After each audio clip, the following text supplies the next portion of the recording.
सो SBI clerk 2021 का main exam हो गया है पोस्टपोन।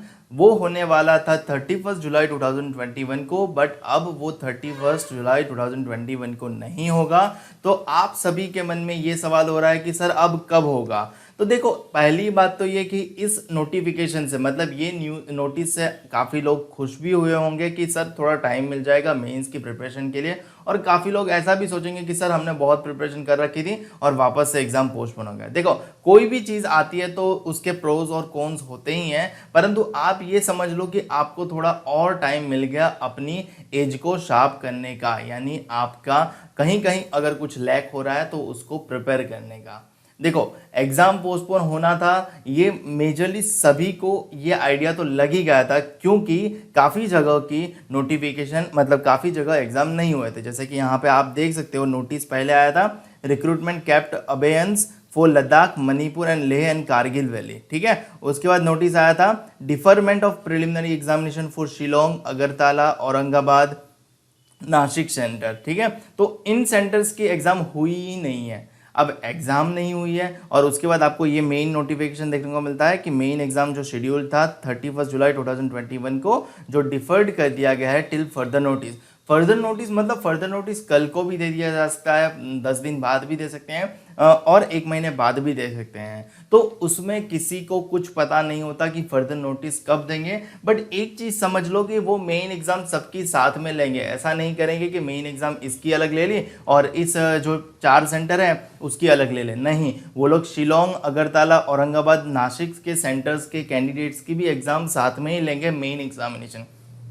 तो कहीं ना कहीं आप में से काफ़ी लोगों ने ये अंदाज़ा लगा भी लिया था कि जब तक इन सेंटर्स का एग्ज़ाम नहीं होगा तब तक हमारा भी मेन एग्ज़ाम नहीं कंडक्ट किया जाएगा। तो सबसे पहले तो ये समझ लो कि इन सेंटर्स की प्रिलिमिनरी एग्जामिनेशन हो जाएगी, उसके बाद आपका रिजल्ट आएगा। तो कुछ लोग, जो काफ़ी बच्चे पूछ रहे हैं ना सर कि एसबीआई क्लर्क के प्रिलिमिनरी एग्जामिनेशन का रिजल्ट कब आएगा, तो वो भी सुन ले कि मेजर चांसेस ये है। देखो, मैं अगेन रिपीट कर रहा हूँ कि ये चांसेस है। एसबीआई हर बार कुछ ना कुछ तरीके से सरप्राइज कर देता है, तो एसबीआई कुछ अलग पैटर्न लेके आके भी सरप्राइज कर सकता है। परंतु अभी तक के एक्सपीरियंस से ये बता सकते हैं कि जो इन सेंटर्स की एग्जाम बाकी है वो पहले होगी।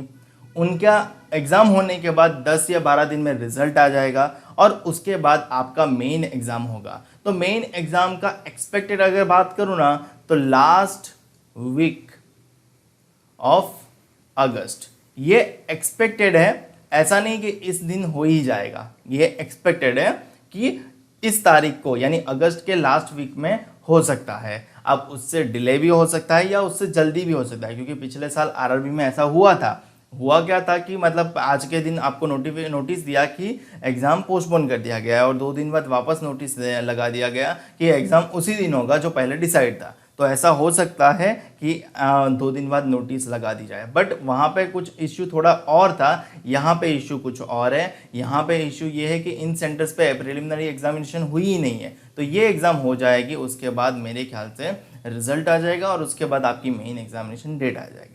तो अब क्या करना है, अब फोकस कहाँ करना है? तो देखो, एक चीज समझ लो, मेन एग्जामिनेशन में ज्यादातर आपके डिफिकल्ट लेवल के क्वेश्चन ज्यादा आते हैं। तो ट्राई टू सॉल्व की मतलब आप कोशिश करें कि डिफिकल्ट पजल सॉल्व करें, डिफिकल्ट सेटिंग सॉल्व करें, डिफिकल्ट डीआई सॉल्व करें, ताकि आपको वो difficulty level main examination SBI PO में भी काम लगे और आईबीपीएस पीओ में भी काम लगे, आईबीपीएस क्लर्क में भी काम लगे। तो डिफिकल्ट लेवल के क्वेश्चन सॉल्व करना शुरू करें। आपने ज़्यादा सॉल्व कर लिए तो और ज़्यादा सॉल्व करें, आपने कम सॉल्व किया तो उसमें और सॉल्व करें।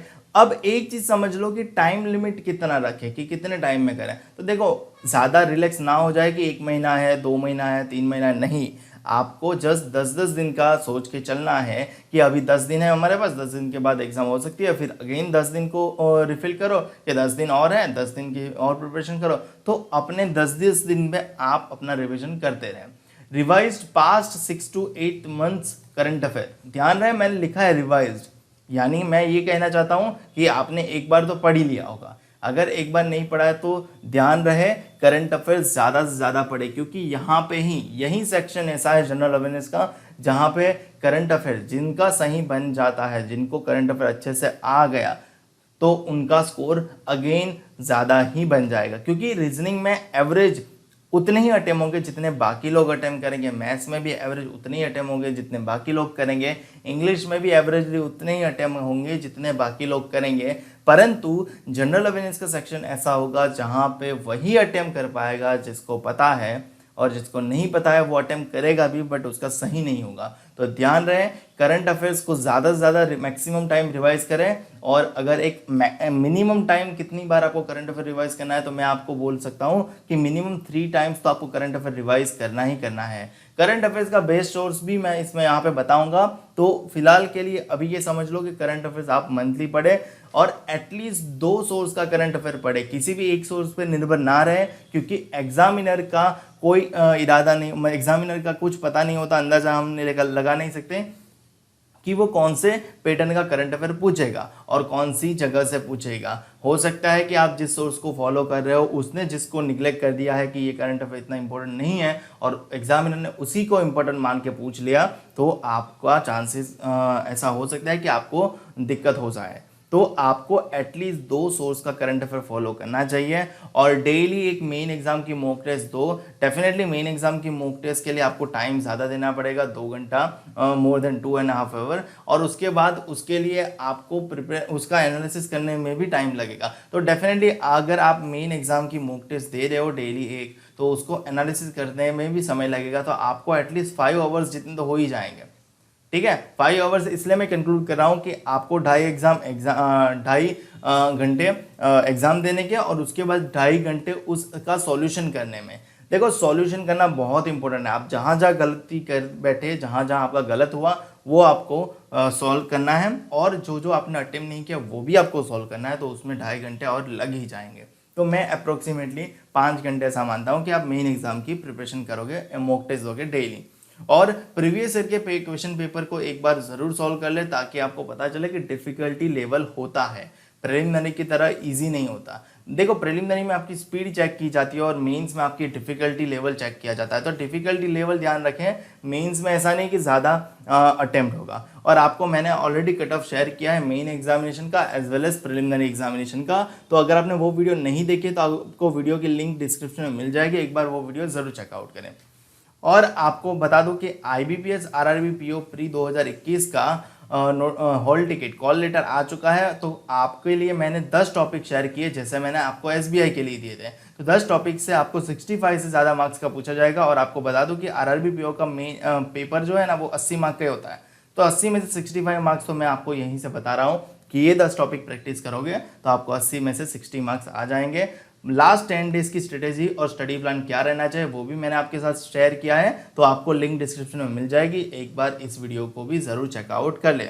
और करंट अफेयर्स के लिए बेस्ट सोर्स की बात करूं तो अगर आपको पता नहीं तो मैं बता दूं कि मैं प्रोवाइड करता हूं हर महीने करंट अफेयर नोट्स, जो आपको पूरे महीने के अनऑर्गेनाइज करंट अफेयर को एक ऑर्गेनाइज फॉर्मेट में आपको मैं देता हूं, जिसकी मदद से आप आसानी से उसको पढ़ सकते हो, याद रख सकते हो, समझ सकते हो। और रिवीजन के लिए तो ये बेस्ट करंट अफेयर है। आपको ये करंट अफेयर्स के कुछ रिव्यूज भी पढ़ लेने चाहिए। Selected in PNB bank PO today sir, आपका मटेरियल बहुत काम आया। I have been allotted Punjab and Sindh bank, thanks a lot for your GA, a very great thanks for providing really amazing PDF, thanks for your notes and everything is fabulous.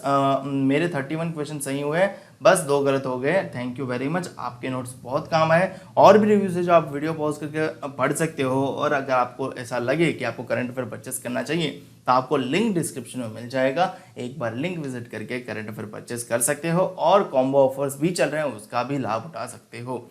फिलहाल इस video में इतना ही। Video अच्छा लगे तो like करो, share करो अपने मैक्सिमम दोस्तों के साथ, ताकि उनको भी एग्जैक्ट आइडिया मिले कि मेंस एग्जाम अभी पोस्टपोन हो गई है for the time being, but कब हो सकती है, तो उनको भी एग्जैक्ट थोड़ा सा आइडिया रफली मिल जाए। और चैनल को अभी तक सब्सक्राइब नहीं किया तो चैनल को सब्सक्राइब कर लो, साथ ही और बेल आइकन भी प्रेस कर दो, ताकि जब भी मैं आपके लिए नया वीडियो अपलोड करूँ आपको उसको नोटिफिकेशन सीधा मिल जाए।